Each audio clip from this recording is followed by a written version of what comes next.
Hello. How is everybody doing this morning?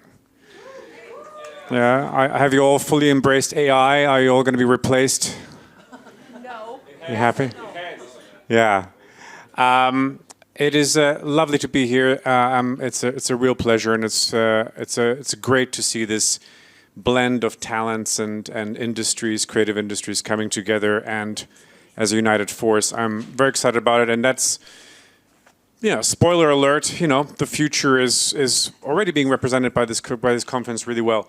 Oh, this just died. This is, it's green. Why is it green? It's color correction gone wrong. Hello, technology. I don't like this. Can we get this fixed? No. Yeah, no, we need to. No, it's gone. It's going, it's gone. It's loading. Technology!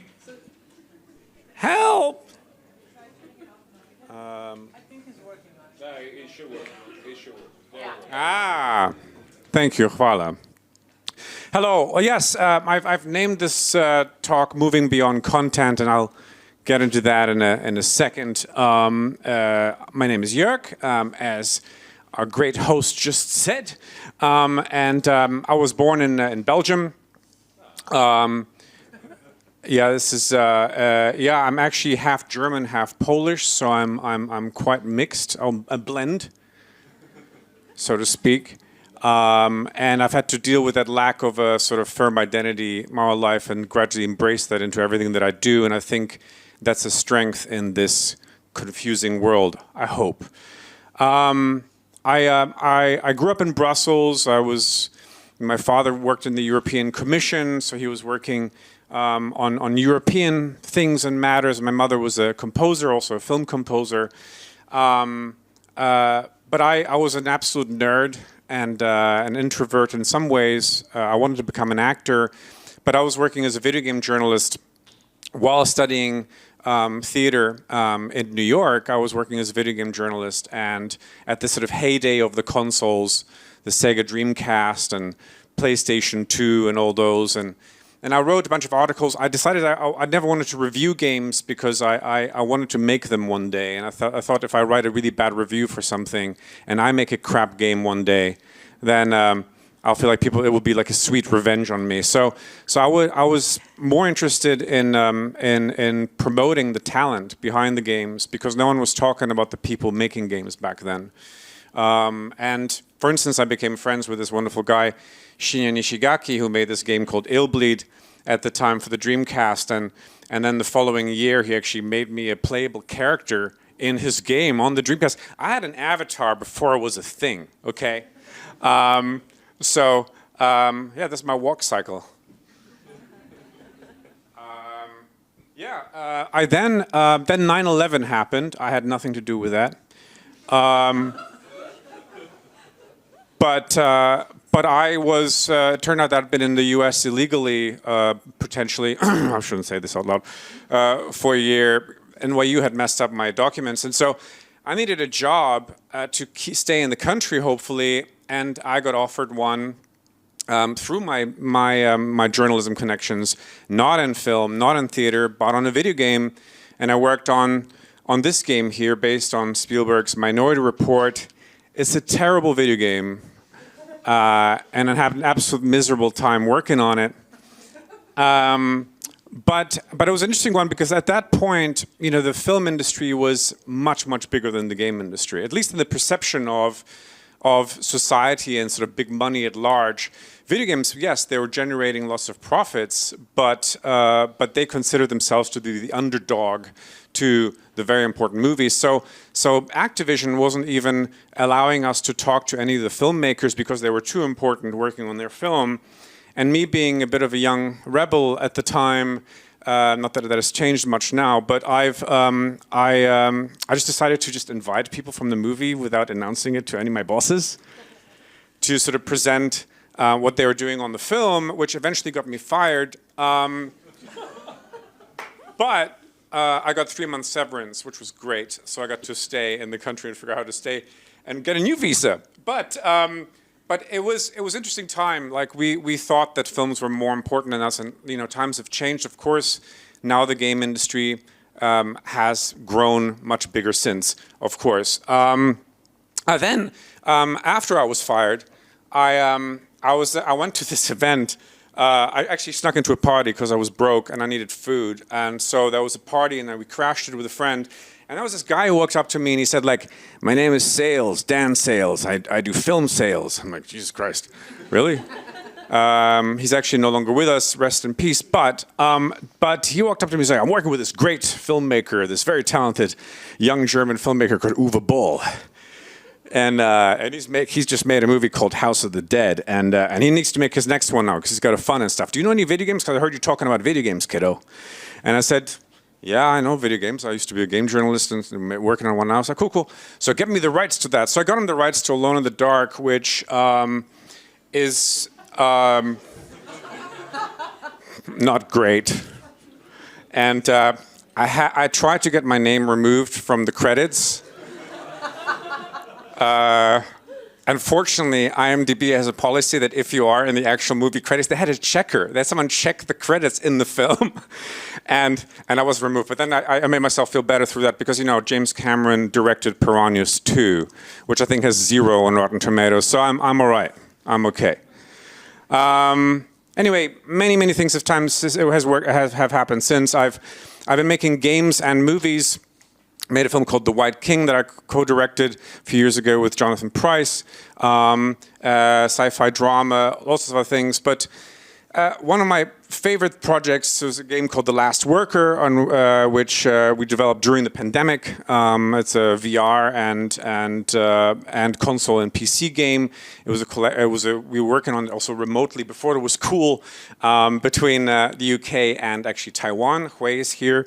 I worked with her studio then at the time on this project and got into the Venice Film Festival with a video game, the first one to ever do that, which was also really cool. And then the game didn't sell at all. It got all the reviews. It got all the great accolades. It came out in 2023, but it didn't sell, and it fell victim to what a lot of people releasing games these days fall victim to is a lack of discoverability, and it was one of the many games released that year. But then I made a little spin-off with one of my favorite game developers, Frédéric Renal, and that game ended up selling more copies on this tiny little handheld device than the main title, which taught me quite a lot about making games and what the kind of games I want to make. But so I founded a new company called Rapid Eye Movers, and with Rapid Eye Movers we made our first title, Sea Smash VRS, which was a game about playing squash in space with incredible music, collaboration with Sega, and it got us lots of accolades. It put us on the map, and now we're working on a title which we can announce it with a big Hollywood studio, but that's for the next talk probably. But this game was a really lovely exercise, and then it came out on PlayStation VR 2 as a launch title, which was not a very successful, unfortunately, release by Sony. This is Ozzy Osbourne who was used to promote it, and both of these, both the hardware and Ozzy, sadly, are no longer properly with us. Yeah, so this is the next project which we want to talk about now.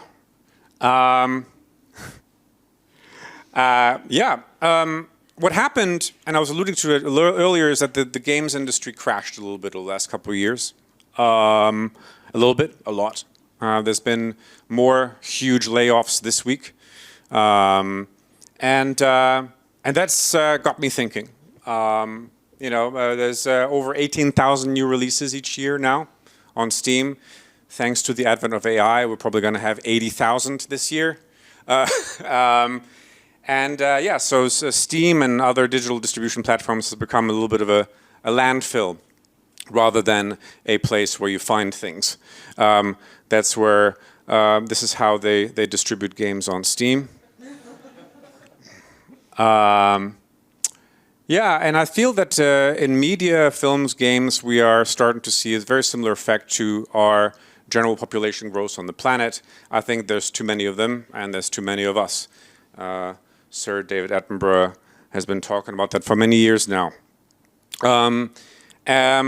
And then there's also this thing that our wars are starting to resemble our video games, and where also the people that are owning the game companies are more and more closely aligned with the powers that are committing genocide, killing us, etc., etc. So it's it's kind of a dark landscape to be in right now. I feel that wars now look like Call of Duty cosplay.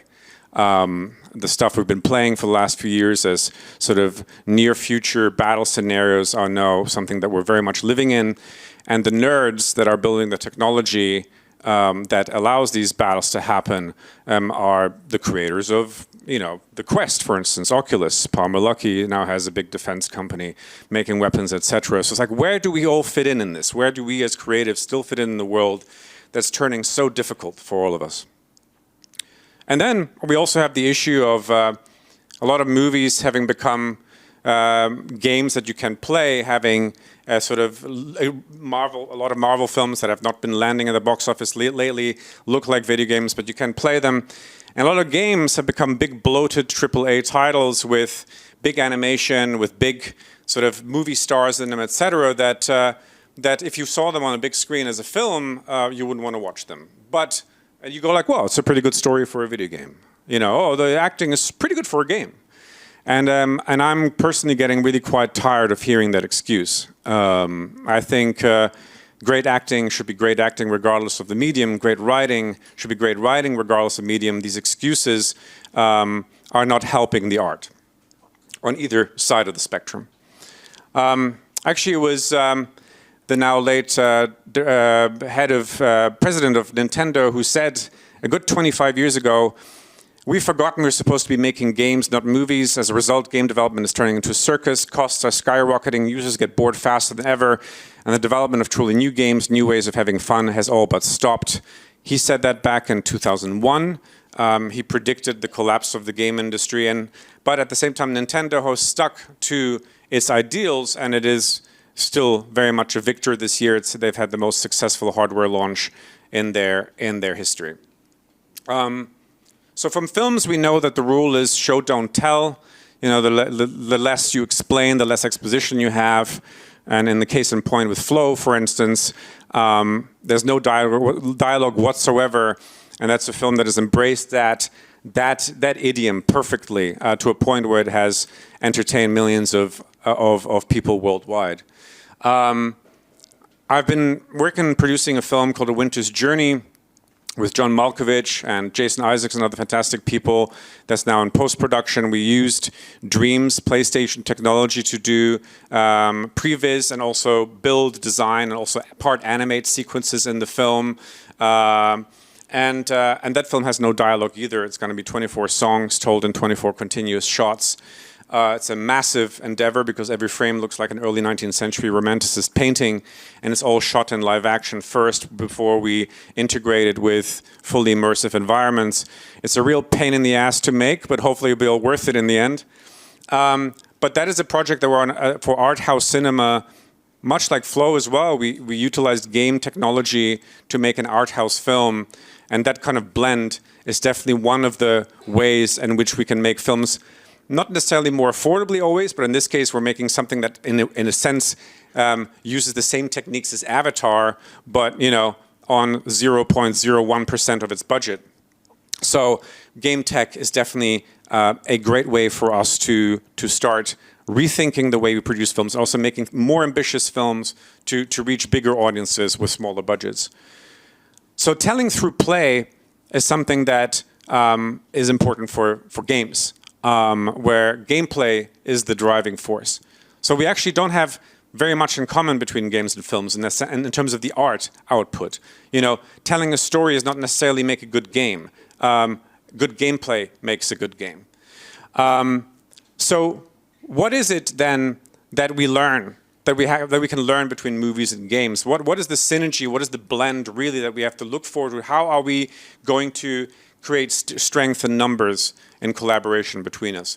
And that's something that really has been important to me because I'm this weird blend of film and game guy, multinational, etc. I've been struggling with this identity as well. How do I make this work for myself? How do I get to make things that are both movies and games or both? And how do I make this efficiently?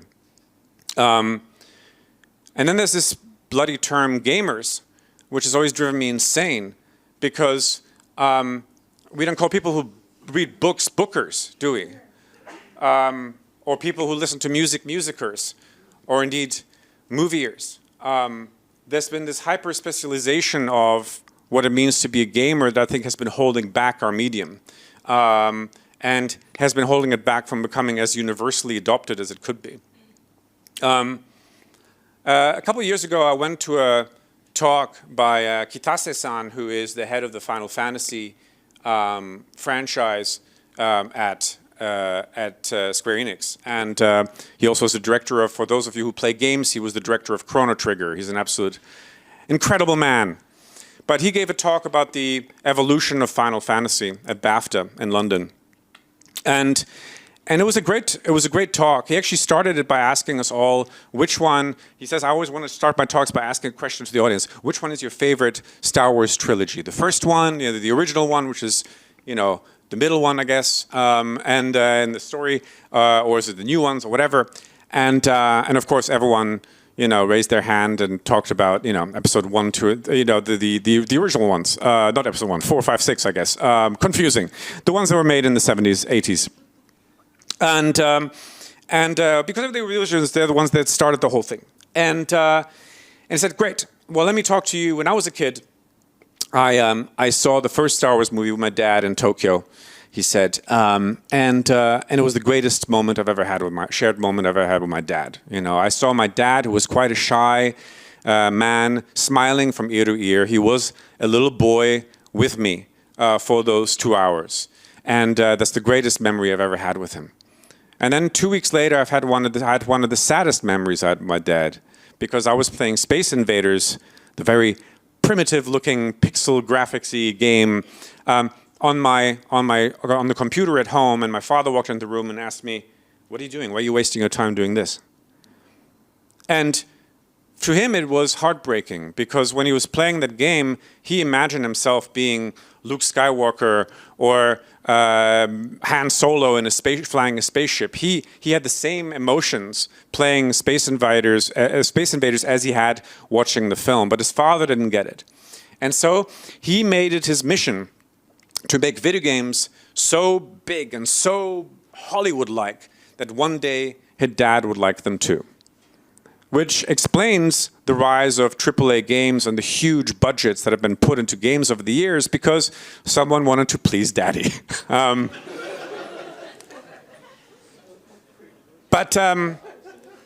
Yeah, it's maybe a daddy complex is why we're here today. But I was being a bit more respectful in the talk.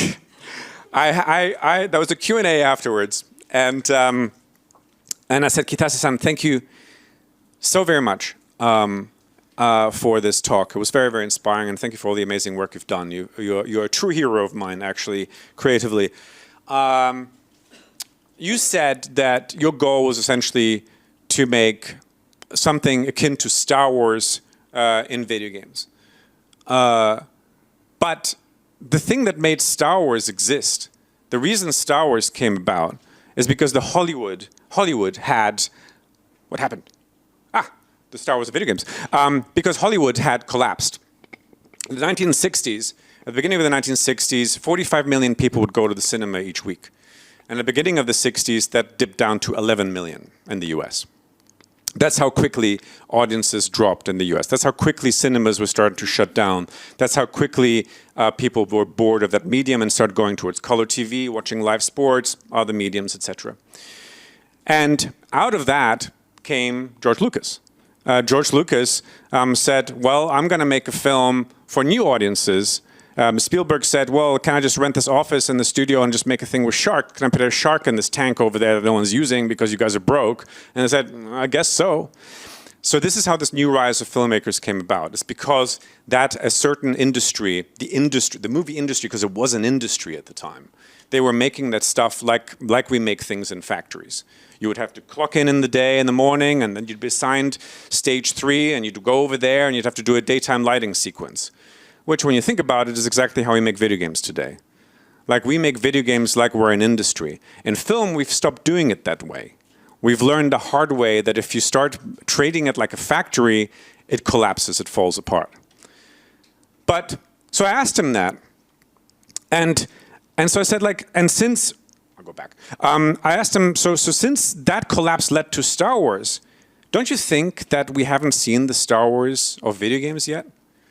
Because the video game industry is going through that same level of collapse that Hollywood was going through in the 60s right now. The layoffs they were about to see, and this was just the beginning of it. We'd only had 10,000 at that point. We've had 60,000 now. Layoffs in the last 2 years in the video game industry. That's over 25% of the workforce is gone. And do you think that maybe out of this will come the Star Wars of video games? And Kitase-san looked at me and he said, you know what? It's funny. I've spent 40 years making these games. I've achieved everything I can do for it. I think my father would be proud. He was not there, and he didn't live to see it. But you're right. Now it's time for someone to make the Star Wars of video games. I believe that Star Wars of video games is actually is more than just video games. But I'll get to that. And it's interesting how this niche can become mainstream. How Star Wars, which was ultimately a B-movie idea, according to the movie executives, became the biggest mainstream franchise of all time. Something that was considered something for nerds in their, living in their basement, suddenly became the most mainstream franchise. And you can see that in the rise of Hideo Kojima, who was quite the nerdy fella back in the day and is now a megastar, working with some of the world's biggest stars as well. People are flocking to work with him now. So it's interesting how that changes, how times change. But the thing that made Hollywood collapse at the time were bloated budgets, diminishing returns, a stale product because they had to churn that stuff out. It was all done in committee. They had competing media. They had indies and foreign cinema coming in. They had blaxploitation films as well, Hong Kong cinema, etc., competing for audiences, making things better and far more interesting. We heard about Tarantino earlier. He has learned everything from mostly from the non-Hollywood films, from Italian cinema, from Hong Kong cinema, from Asian cinema, and blaxploitation cinema. And then, so they had shrinking audiences, which is exactly what's happening to the game industry as well right now. So, very much a one-to-one. So they learned that culture isn't grown in factories. And then, of course, now we have AI. And it's scary to us all, sure. And some of the people behind it are not necessarily morally aligned with a lot of us. But I also don't think that they're necessarily the enemy. And I don't believe that AI is necessarily the enemy of us either. And I'll get back to that later. Even though, of course, Miyazaki-san believes that they are an insult to life itself. And I think it all ultimately comes down to taste. And if you have humans behind the process, behind the tools, then anything can be a great piece of art. But maybe we'll come back to that later. Platforms are our biggest challenge. This right here is a depiction of Jeff Bezos and one of the content creators. Oops, oh sorry. But platforms, by definition, should allow us to stand on top of them, and they've started crushing us.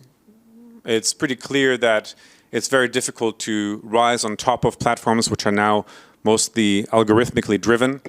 And they take at least 30% of everyone's income, and they are actually making mostly passive income now because all of the curation is done algorithmically.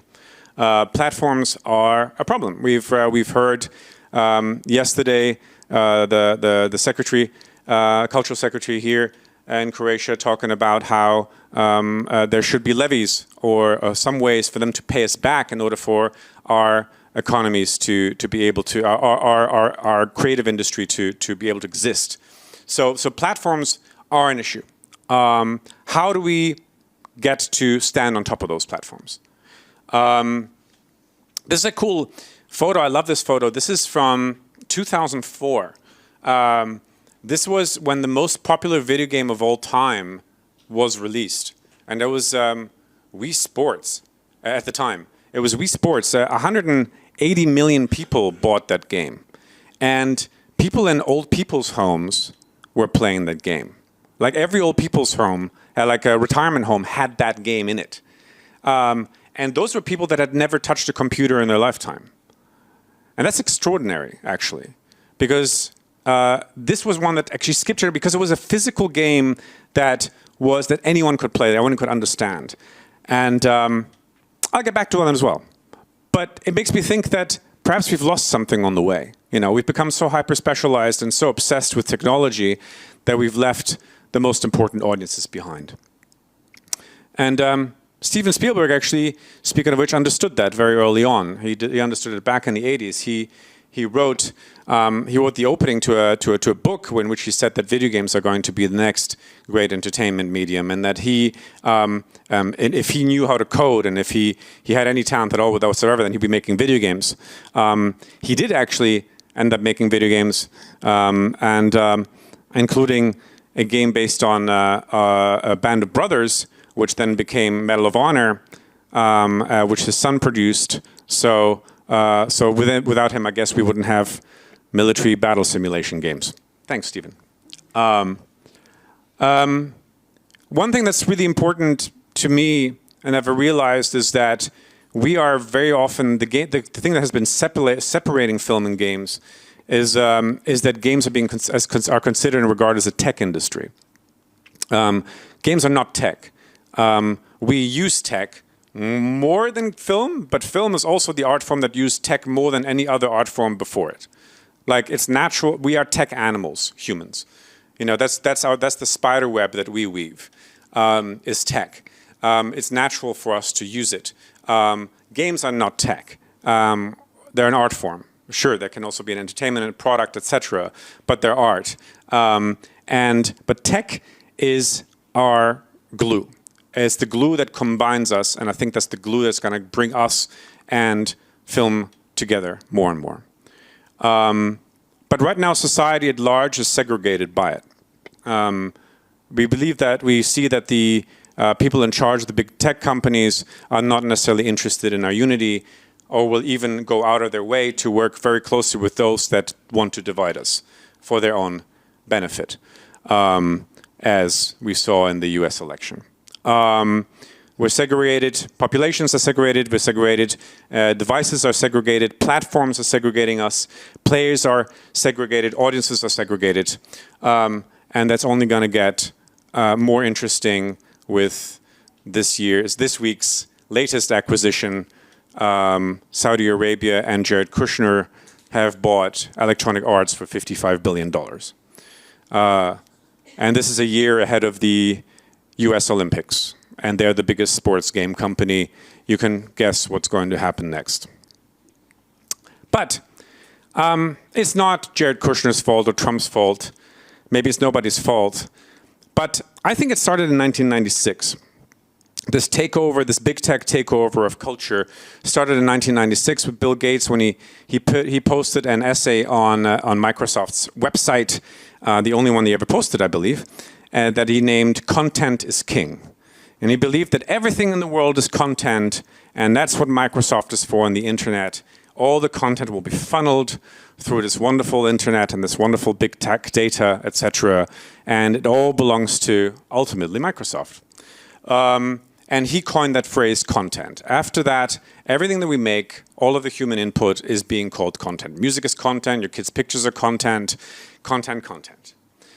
3 years ago, I was at the Gamescom, the Games conference in Cologne, and there was a big TikTok booth next to my games booth, and it said, "We bring your content to life."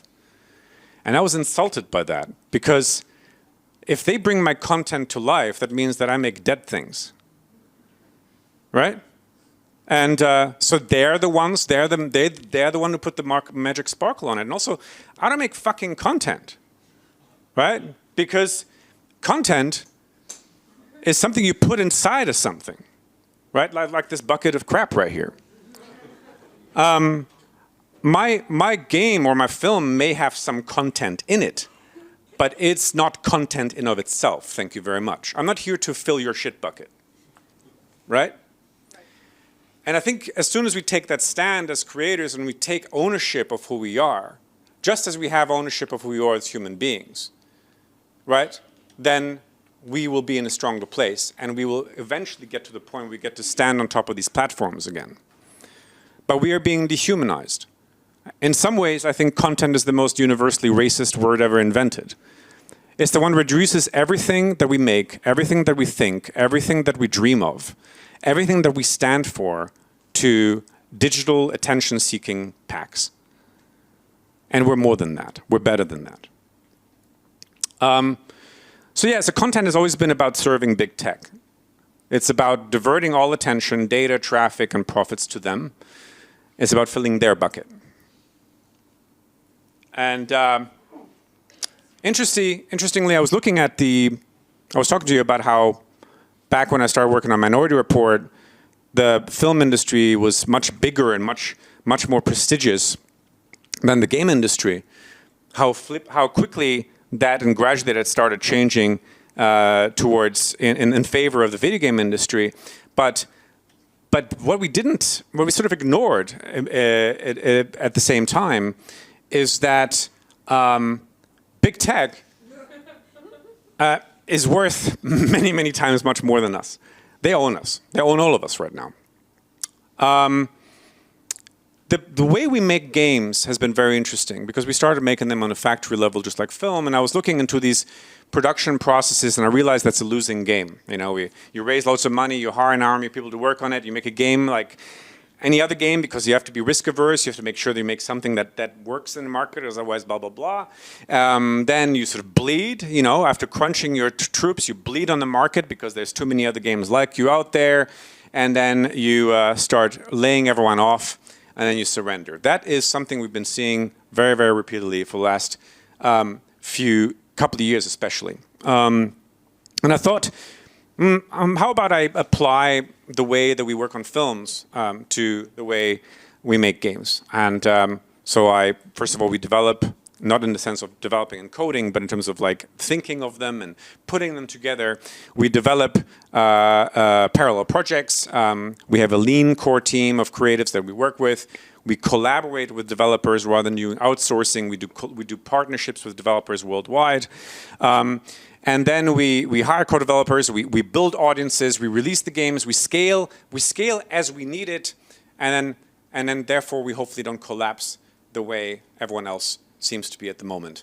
So that's very much how you make indie films, right? And smaller teams create more original games and movies for larger and more diverse audiences. Because the smaller you are, the more authentic you can be to the idea that you're trying to sell. And then there's licensing, which I was thinking, like, cool. So how do we now survive? Like, how do we make it on top of those platforms again? Licenses and big IP are a thing, and there's nothing wrong with that. But licenses are, for the most part, an afterthought. You need to make sure that something was already successful to begin with before you get to take that on. We're actually working on a game based on a big IP at the moment, and it's going to be gorgeous and actually very, very original. But for the most part, you know, things can go terribly wrong. Sega ended up fixing it with Paramount, and the film has become a major success. But I was thinking to myself, like, how can we make something that doesn't involve licensing? That idea of transmedia is something that's been always very, very dear to me, because I'm a transmedia person. I'm this weird sort of multinational, weird conglomerate of things. Like, this is what I am. It's a terrible word, though. I wish we could change it. If you have any suggestions, it just sounds so boring. But we're all transmedia now, right? I mean, we all have different social media accounts. We have, you know, our text-based professional thing on LinkedIn, and we've got our photos on Instagram. We've got our short video snippets on the other thing. We're transmedia individuals, but we are ultimately pissing in the wind because we're throwing all that away. We are in favor of the big data companies that are ultimately usurping our identities. But we all know how to do transmedia now. We all know how to be multimedial creatures. It's exciting. And I believe that we need to apply this to the way that we develop our ideas. Like, we can't just be movie makers like movieers or game developers like gamers. We have to be transmedia creators now, because that's the only way that we get to stand on top of these platforms and get attention from new and diverse audiences from all different corners of the planet. Because transmedia becomes an all-encompassing idea. It becomes self-contained as well. It becomes its own platform. The idea of sharing an IP across different mediums, different, whether it's a game, whether it's a live show, whether it's film, or all of the above, shared assets, as you know, we can see that with films like Flow. Sure, it's just a film, but it utilized game technology and game assets and engines in order to create its own work. Now imagine if you also made a video game at the same time that shared a lot of these assets. Shared talent. People that work on animation these days have very often worked in games and vice versa. Screenwriters, cinematographers, etc. We are doing that already, but we're doing it sporadically, not in an organized fashion. And then also we get to share audiences, which is massive. And we get to be physical and digital, which is super important. We have to find a way to become physical again, more and more, again through live events, through theater, etc. So let's not forget old media. Let's not think that digital is the be-all and end-all of everything, but because we know that we will get lost within that. Netflix is making more money now with the West End show and the Broadway show based on Stranger Things than it is on any other merch based on that series, for instance. They know, even though they're technically a tech company. And I believe actually that's where AI will be a great use case for us to actually be able to organize and share our assets and also modify our assets across those different mediums. You know, there's an app. There's a new platform that I just got invited to last week where you create a 3D model and you upload it into the platform. It then rigs it up for you, but also it allows you to record yourself on the iPhone doing an animation or a dance or whatever you want it to be. It will then apply that animation to that 3D model, and you can then change that 3D model and place it into any other environment to create a scenario, create a scene.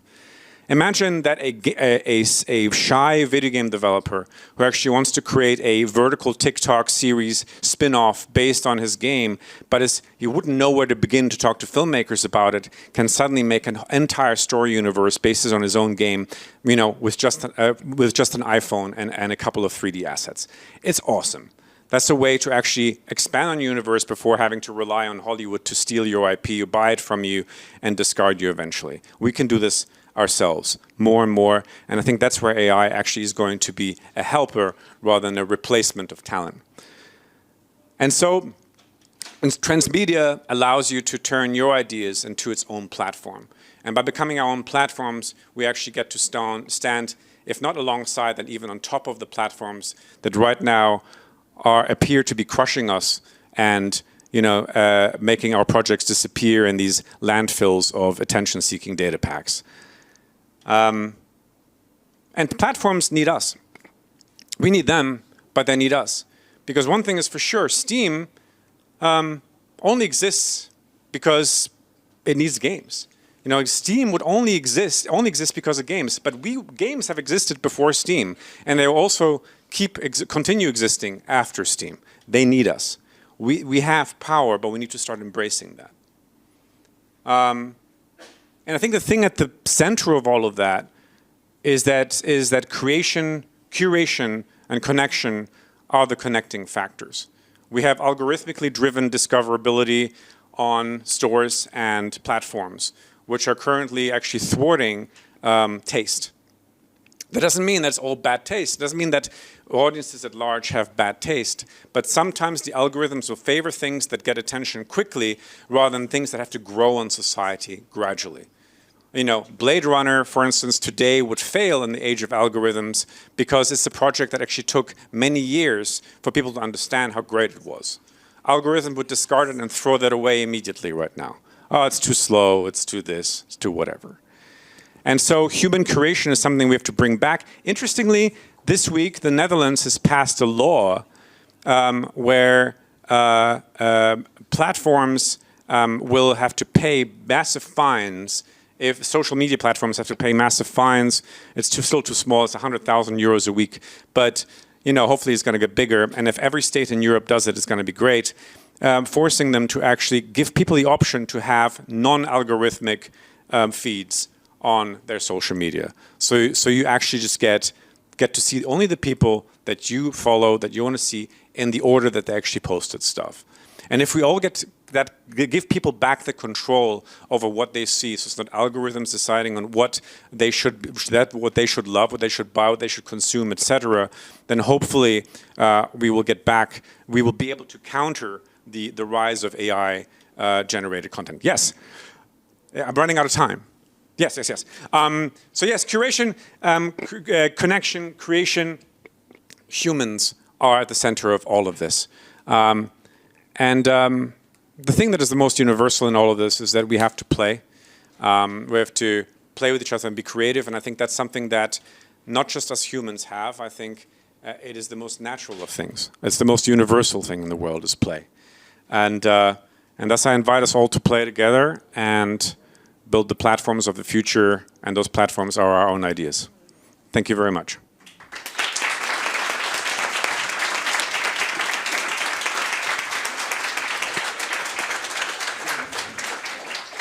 They told me we have no time for questions, but we're gonna take. I was just about to say that we have time for one. So, are there any questions? One question. One question. Oh, there it is. Okay. Hi, thanks for the great presentation. Is there a media where we would say this is the limit? For instance, I don't know. Now VR is very impressive, but the next step is probably something like Neuralink or something. Is there something that you would say, no, I would not take this media, like consuming in it, like becoming a cyborg, for instance, to get an immersive world or something? Is there some limitation where you say, no, thank you? Like in the series Brave New World, like we have people who are enhanced, not enhanced. It's interesting. I mean, to me, there's nothing is off limits as long as it doesn't hurt anybody, and as long as it actually makes people think, then it's not off limits to me, I think. Okay, one more. Nobody? Okay. Imat ćete vremena još uhvatiti Jorga ovdje između croissana i kave. Ako se sramežljivi zaposliti pitanje na mikrofon. I told him a lot of beautiful things about you just in Croatian. Dajte jedan veliki aplauz za Jorga Titela. Thank you.